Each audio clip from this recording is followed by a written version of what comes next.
आप उन चुनिंदा लोगों में से हैं जिन्होंने खेल के माध्यम से, खेल के मैदानों के माध्यम से देश का जो सबसे बड़ा अवार्ड है उसमें से एक जो है आपको हासिल है।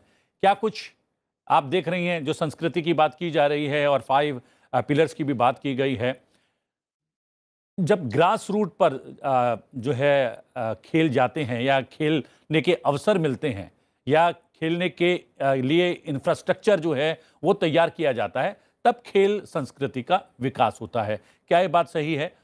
और क्या उन सब तत्वों को मजबूत करने का प्रयास ये नई खेल नीति करने वाली है?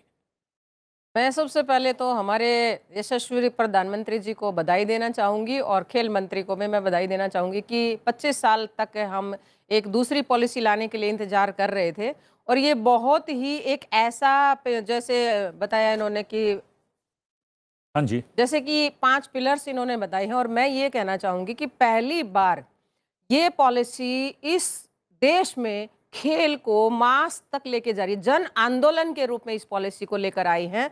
आज हमारे देश में जैसे पहले भी हम कहते थे, मंत्री जी से हम कुछ अवार्डी मिले थे, तो उस दिन उन्होंने एक सीधा सवाल पूछा था मनसुख जी ने कि हमारे मेडल ज़्यादा क्यों नहीं आ रहे?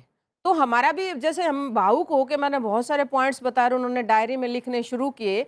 तो उन्होंने जो लिखे वो यही थे कि हमारा जो ओलंपिक पोडियम है, बेसिक पूल है, वो हमारा बहुत छोटा है। हम ओलंपिक पोडियम तक का पूल हमारा 20,000 का, जबकि हम हर बार कह देते हैं कि इतने करोड़ की आबादी और मेडल जो है डबल डिजिट में नहीं पहुंचा ओलंपिक तक। तो वो जो बेसिक पूल थी, रिक्वायरमेंट हमारी बहुत ज़रूरत थी।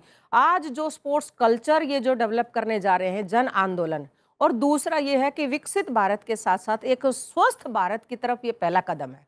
आज तक जो है व्यक्तित्व निर्माण है, वो खेलों के माध्यम से बहुत अच्छा होता है क्योंकि फिजिकल एजुकेशन और स्पोर्ट्स का एक मेन थीम होता है।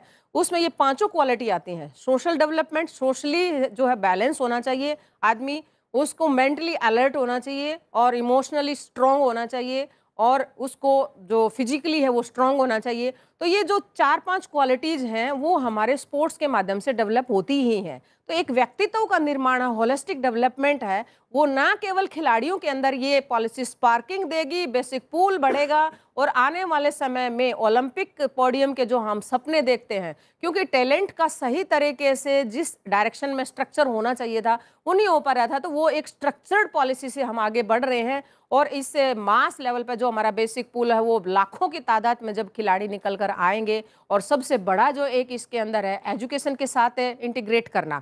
क्योंकि मैं बहुत टाइम से ये कोलैबोरेशन की बात मैं भी उठाती आ रही थी, कई पोडियम से मैंने उठाई थी कि भाई हमारे एजुकेशन का और स्पोर्ट्स का कोलैबोरेशन नहीं हो पा रहा, जिसकी वजह से आज हमारे एजुकेशन में खिलाड़ी खिलाड़ी ऐसा नहीं है कि खिलाड़ी इंटेलिजेंट नहीं होता, क्योंकि उसको एक with in fraction of second में बहुत अच्छी अच्छी स्ट्रेटेजीज को एग्जीक्यूट करना होता है। तो उसका माइंड बहुत शार्प होता है और a sound mind lies in a sound body.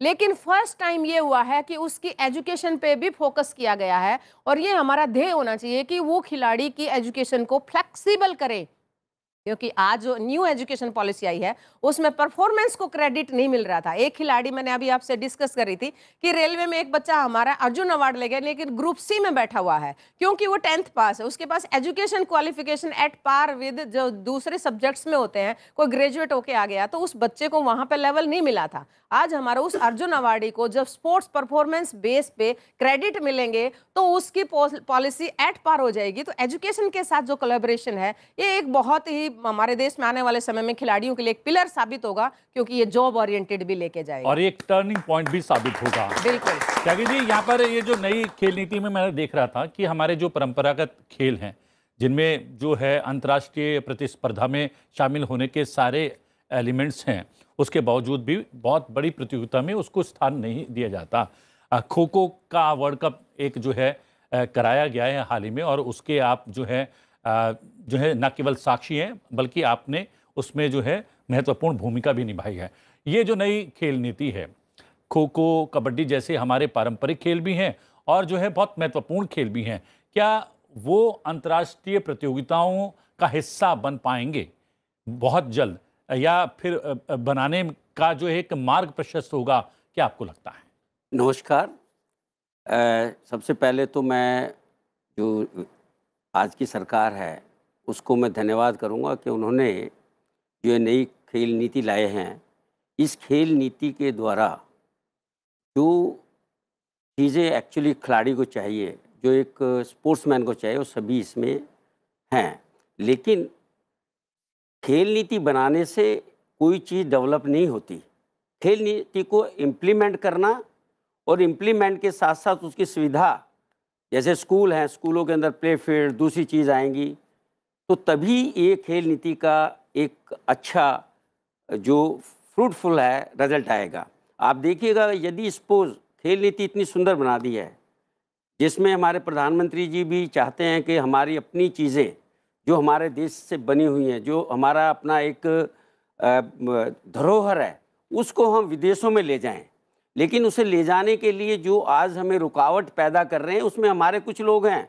मान लो कोई व्यक्ति ओसी में बैठा हुआ है और वो भारत के खेलों को बढ़ाने के लिए अगर उसका ऑब्स्ट्रक्शन है, तो ऐसे लोगों पर भी हमें कड़ी नज़र रखनी पड़ेगी। उनको हमें देशद्रोह तक का उन पे मुकदमा चलाना पड़ेगा, जिससे उन्हें ये लगे कि हम जो अपनी चीज़ हैं, हमारी धरोहर है, उसे ऊपर ले जाएं। मैं आपको बताना चाहूँगा कि खो खो ही नहीं, बल्कि जो हमारे इंडिजिनियस स्पोर्ट्स हैं, मास पार्टिसिपेशन है, जिसके अंदर योगा हो जाता है, मलखम है, खो खो है, कबड्डी है, वॉलीबॉल है, ऐसे खेलों को अगर हम मास पार्टिसिपेशन में ले जाएंगे तो हमें एक बहुत बड़ा पूल मिलेगा। और यदि ये पूल हमें मिलता है तो उससे हमें टैलेंट आएगा, और टैलेंट आकर के तभी हम ओलंपिक में जा सकते हैं।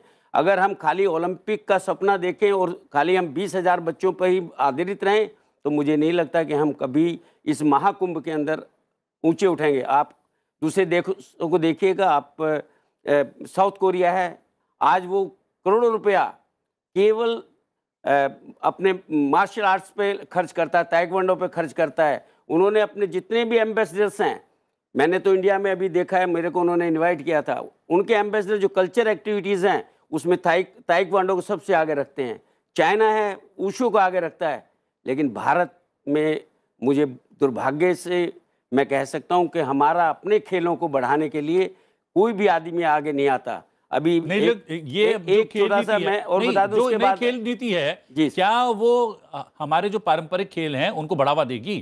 सर, जो इसमें लिखा है उसमें इंडिजिनियस स्पोर्ट्स को बढ़ावा देने का, मैं तभी कहा कि जो आज हमारी सरकार है उनका हम धन्यवाद करते हैं कि उन्होंने इंडिजिनियस स्पोर्ट्स को बढ़ाने का इस प्रावधान रखा है। लेकिन इसे इम्प्लीमेंट करने के लिए तो सेंट्रल गवर्नमेंट कर रही है, लेकिन जो स्टेट गवर्नमेंट्स हैं वो उसको ध्यान नहीं दे रही हैं। यानी कोऑर्डिनेशन भी होना चाहिए, राज्य सरकारों का और केंद्र सरकारों का कोऑर्डिनेशन भी होना चाहिए। यहाँ पर बहुत सारे यंगस्टर्स भी मौजूद हैं